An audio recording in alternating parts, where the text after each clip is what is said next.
Fournitures scolaires, 5 astuces pour une rentrée moins chère. Avec l'inflation, la rentrée scolaire est plus que jamais placée sous le signe des économies. Pour toutes les familles qui doivent surveiller leur budget dédié aux fournitures scolaires et autres dépenses, voici 5 astuces pour une rentrée moins chère. 1. Réutiliser les fournitures. La première des 5 astuces pour une rentrée moins chère consiste bien sûr à réutiliser les fournitures scolaires de l'année précédente. Avant de faire des achats en ligne ou au supermarché, faites le point sur le matériel scolaire que vous avez déjà.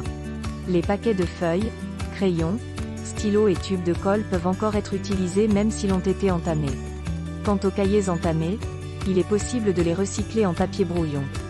Il est également facile de faire des économies sur les fournitures en nettoyant et réutilisant la trousse ou le cartable de l'année scolaire passée, à condition bien sûr qu'il soit encore en bon état.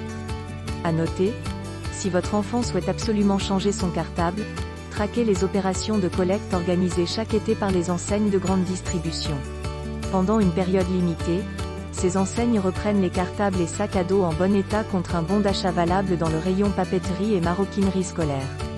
2. Anticiper ses achats. La deuxième astuce pour une rentrée moins chère consiste à commencer l'achat des fournitures scolaires pendant l'été. Non seulement vous trouverez parfois de meilleurs prix pendant la période estivale, mais vous pourrez surtout éviter de faire de grosses dépenses en une seule fois à la fin du mois d'août. On estime que le budget pour les fournitures scolaires s'élève à près de 180 € par enfant en classe de CP et plus de 400 € par enfant en 6e. Si vous ne voulez ou ne pouvez pas débourser cette somme en une seule fois, pensez à étaler les achats au cours de l'été. Anticiper l'achat des fournitures permet aussi de comparer les prix, de profiter d'éventuelles promotions et d'éviter les ruptures de stock.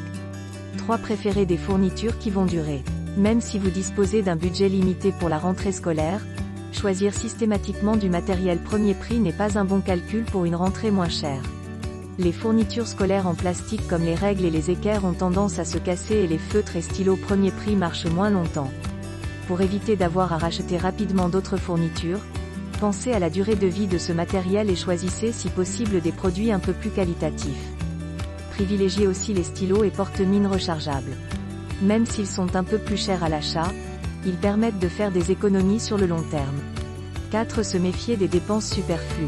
Même si l'achat d'articles en lot peut sembler intéressant, ce bon plan pousse souvent les consommateurs à acheter plus de papier ou de stylos que nécessaire. Une autre astuce pour une rentrée moins chère consiste au contraire à n'acheter que le strict nécessaire pour la reprise des cours et à compléter si besoin les fournitures, feuilles de papier, cartouches d'encre, au cours de l'année scolaire. Par ailleurs, si vous achetez les fournitures scolaires sur Internet, méfiez-vous des frais supplémentaires. Les prix affichés seront peut-être intéressants mais n'oubliez pas les frais de port parfois élevés qui font grimper la facture. 5. Pensez aux achats groupés et de seconde main. Comme dans d'autres domaines, acheter des fournitures scolaires d'occasion est une bonne astuce pour une rentrée moins chère. Notez par exemple que les boutiques Emmaüs organisent chaque été des ventes dédiées au matériel scolaire.